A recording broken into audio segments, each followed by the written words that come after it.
Vous pensez que Jason Aquaman Momoa pourrait quand même s'habiller un peu pour fêter la fin du tournage londonien? Ça tombe bien, nous aussi.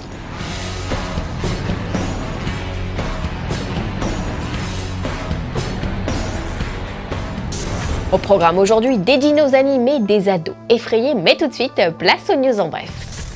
Les producteurs de Saw ont de la suite dans les idées. Le tournage de Saw 8, qui sortira le 27 octobre 2017 aux États-Unis, est visiblement imminent, comme le laisse penser cette photo d'une tombe sur laquelle on peut lire le nom de John Kramer.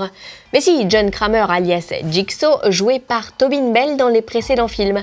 Bon, on vous avoue qu'on n'en sait pas plus sur le projet et son scénario, si ce n'est qu'il s'intitulera Legacy et sera mis en scène par les réalisateurs de Daybreakers. Pour le reste, wait and so.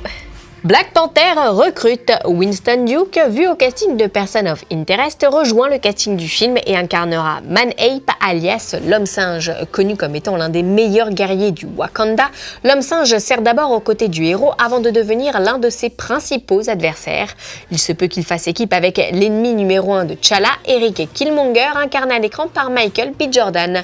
Rappelons que le film sortira en février 2018 aux États-Unis. Ragnarok se fera-t-il avec ou sans Korg? Une photo postée par le réalisateur Taika Waititi sème le doute. Souvenez-vous, Korg, nous l'avions vu dans Le Monde des Ténèbres. Son nom n'était pas cité, mais c'était bien lui. Et ce n'est pas impossible que le géant de pierre fasse son grand retour dans le 3e opus, puisque, comme vous le savez, le film s'inspirera de Planète Hulk. Or, dans les comics, Korg s'allie avec Hulk dans l'espace et revient sur Terre pour assouvir sa vengeance et affronter les super-héros qui l'ont exilé. Verdict dans un an.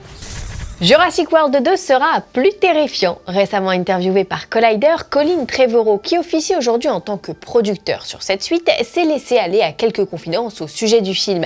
Il y aura donc plus de suspense que dans Jurassic Park, premier du nom. Trevorrow, parti bosser sur Star Wars 9, a d'ailleurs précisé que le choix de Bayona n'était pas un hasard. Le réalisateur espagnol, à qui l'on doit notamment L'Orphelinat, est passé maître dans l'art d'effrayer son public, et pour ce faire, pas de miracle, il faut revenir aux sources, moins d'effets spéciaux et plus de mécanique. Au programme donc de l'animatronique, notamment quand les dinosaures sont immobiles ou effectuent des actions physiques simples comme bouger les cuisses ou le cou. D'ailleurs, Trevorrow s'est expliqué sur le manque d'animatronique dans Jurassic World. Comme le film se concentrait davantage sur l'Indominus toujours en mouvement, difficile d'utiliser ce procédé, mais il ne fera pas la même erreur avec Jurassic World 2. Attendons-nous donc ici à des bestioles peut-être moins rapides et moins imposantes, mais tout aussi inquiétantes.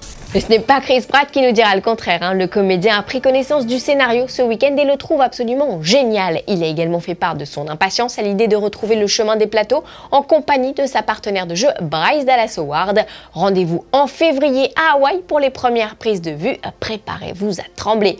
Mais d'ici là, place à l'info anecdotique.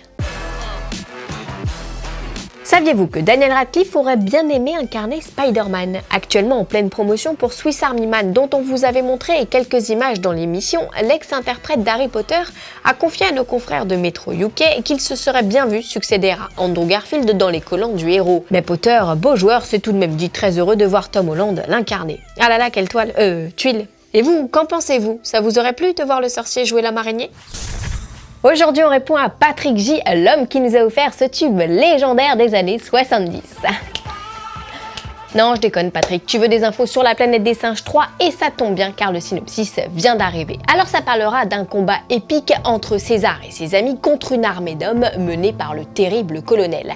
Un peu comme le précédent film en fait.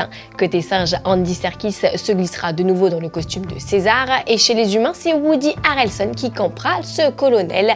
Et là Patrick, dernière info cadeau, rien que pour toi, une bande-annonce du film devrait tomber cette semaine au Comic-Con de New York. On en reparle donc très vite. Et n'oubliez pas, aujourd'hui nous étions exceptionnellement sur la chaîne Allociné, mais retrouvez chaque jour un nouvel épisode de Fanzone sur notre chaîne YouTube, juste ici. Car abonné tu seras, Fanzone tu verras. Très bonne soirée à tous et à demain.